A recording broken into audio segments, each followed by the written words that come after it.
आज आपण पाहणार आहोत पनीर सँडविच। त्याच्यासाठी मी एका बाउलमध्ये बारीक चिरून 2 कांदे घेतले, टोमॅटो घेतलेले बारीक चिरून, शिमला मिरची घेतलेली आहे, चिली फ्लेक्स घेतलं आहे। चिली फ्लेक्स थोडासाच टाकलेला आहे।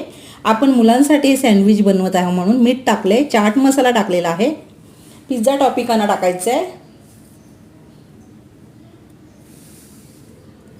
पनीर टाकलेत, पनीर तुकडे करून घेतलेले आहेत।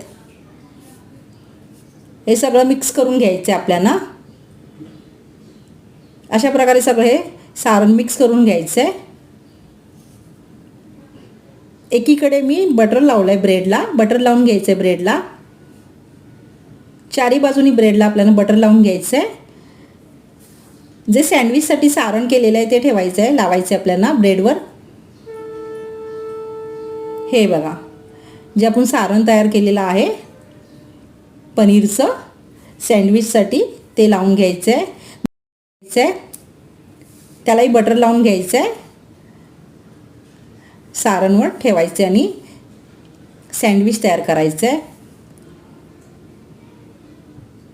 बटर लावून घेतलं आहे मी तव्याला, फ्राय पॅनला मी ते बटर लावून घेतलेलं आहे।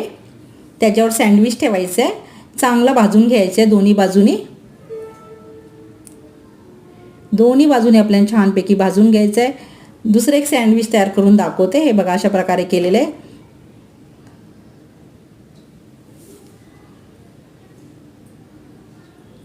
सँडविच। हे खायला खूप छान लागतं पनीर सँडविच आणि झटपट होणारी रेसिपी आहे आपल्याला। हे बघा, अशा प्रकारे मी सँडविच तयार केले, पनीर सँडविच तयार केलेलं आहे। खायला खूप छान लागतं, मुलांनाही आवडतं, तिखट नसतं जास्त। मी इथे चटणी वगैरे काही वापर केलेला नाही आहे। तुम्हीही करा, तुम्हाला आवडेल पनीर सँडविच।